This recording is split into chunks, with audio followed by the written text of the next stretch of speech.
paambit lang gamay ba ito na itong question ganina nga akong narunggan. Sige, go ahead.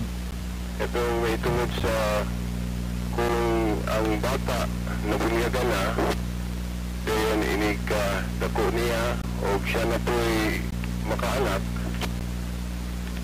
nga nung bunyagan man nga wala naman to'y original sin nakuha naman to. Mo ba to? Akong natungod? Roger, mo to, Brad Veritas. So wala sa naibawaan ako sa pagtuong Katoliko, ang original sin dili gikan sa matag usa ka bata nga matao, kundi gikan sa unang ginikanan nga mao si Adan ug Eva. Ito yung grace, suban sila nakasala nga kanamong definition sa original sin, absence of sanctifying grace. Then kana mo patut na sa mga kaanakan. Ang pagkasabot matag bata matao patapkan ana gumikan sa una natong ginikanan ana sa ipasabot sa Roma 3:23 pa na ba kung nalimot man gani ko basta na sa Book of Romans. So mao na nga rason nga matag usa naagay original sin because dito nga naggumikan sa unang ginikanan nato dili man sa matag usang matao. Dayon lain pa nga kana po argumento nga kung palangit no granting walay original sin dili panyagan dili po na pagtulon ang Biblia kay gani si Kristo nagpabunyag mo to wa man to sala wa man to original sin wala po to actual sin. So ang bunyag klaro lang sa Biblia ang kinahanglan gina sa matag usa mao na ang atong ikasulti nga kung pananglit moingon sila nga kung wala original sin mao lang dili punyagan dili na pagtulunan sa Biblia kaya wala yung anak na pagtulunan sa Biblia gani si Kristo nagpabunyag mabisan wala sila ma-actual man original kaya manggapot yung original sin si Kristo. So kanalang kasamang kuhan kining kinit po sa tarang ni Tampo di ang mga amigo na to. Okay, salamat yun sa iyong oras sa pinahon Veritas. Sige. Okay, atong hatag ka lang sa piniling nasod sa sila ang pahayag labot sa bunyag yung pwede sa nga makapangutan na sa si Brad Mitchell. Sige, yung tayo makapumahayag sa piniling nasod si Brad Willie. Itong hatag ni Brad Willie ning niya. Yan na po tayo mga sunang Katoliko po sa atbango mga batanaw ni. Ato pa rin pakomentaryo hon kaya labot sa bunyag. Sige Brad Willie. Pangutan na si Brad Veritas. Sige, Brad Veritas. Okay. Atong paminaw na pangutanan ni Brad Veritas. Naisa ka headset, Brad Veritas? Okay. Sige. Go ahead, Brad Veritas, yung mga pangutanan. Mayong hapon, Brad Mitchell. May hapon po, Brother Veritas. Copy. Nadungan ako kanina nga ipamahayag akong sabot. Ang bata, although lang yung may scooty, tungod kay onsa ni kanang bata siya dili pa siya maulihan kay wa pa siya buot dili ang yan bunyagan o ba na ang akong nasaktan. Okay, salamat. Ang Mateo 28 versikulo 19-20 Brother Veritas, panglakaw kamo sa tibuok kalibutan himo ang tinun-an ang tanang katawhan.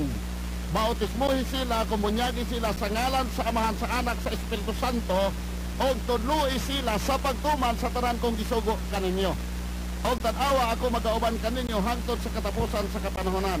Now, ato nga ma-justified, atong mapamatud-an nga ang usa ka bata pwedeng tun-an nato sa balaang kasulatan, pwedeng patumano nato sa sugo sa Ginoo. Therefore mo qualified siya ni ining bersikulo apan kung dili nato mapabarog nga ang usa ka bata makahimo niini nan dili siya kwalipikado ni ining bersikulo ha.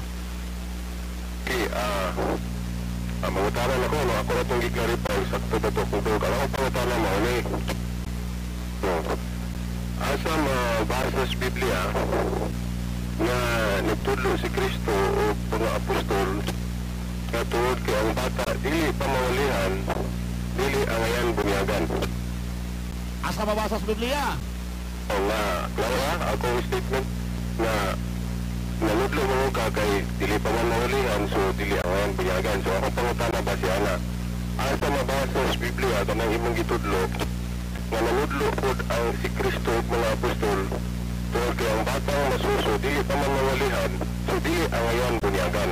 Asa na mabasa sa Biblia? Okay, daghang salamat no. Atong basahon no. Marcos 16:15. Kang lakaw kamo sa tibuok kalibutan og isaniyaw kining maayong balita ngadto sa tanang mga tao. Ang mutuo og magpabunyag maluwas apan ang dili mutuo silotan. Dili lang kay ang bata dili ang ayan bunyagan, Brother Veritas. Bisan pagdagko nga dili mutuo di gyud ang ayan bunyagan.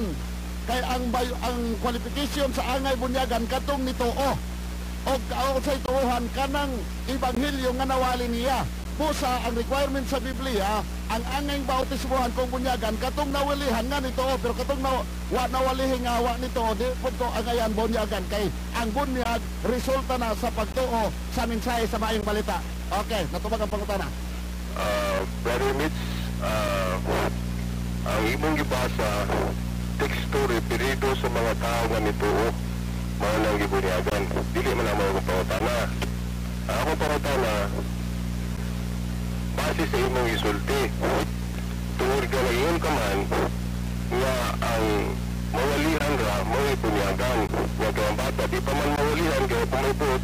So ingon ka nga di ang ayan bunyagan. Kana mo akong ipangita ng mga bersikulo sa Biblia. Asa na mabasa sa Biblia nga tungod kay ang bata di pa man mawalihan, so dili ang ayan siya bunyagan. Nanudlo ba si Kristo ug mga apostol kung nanudlo sila unsang bersikulo sa Biblia? Akong tubago na. Akong tubago na. Mao man ganing ako tong gisulti kay ganiha kay ang ibasehan kining Marcos 16:16 nga nag-ingon. O sumo na akong basa ha, aron nato masabtan. Niingon siya kanila, panlakaw kamo sa tibuok kalibutan og isangiyaw kining mayong balita ngadto sa tanang mga tao.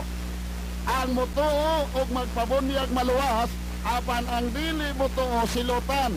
Nganong nisulti ko nga ang mga bata dili angay bunyagan kay ang requirement sa bunyaganan kaangayan bunyagan katong nituo sa mensahe sa mayong balita. Ang pangutana unsaon man nato pag-justify nga ang bata nituo? Busa ang bautismo bisan pa sa dagko nga nakadungog sa mayong balita nga wa nito di gyapon siya angayan bunyagan. Misabot na ang bata kay di gyud na mo sabot.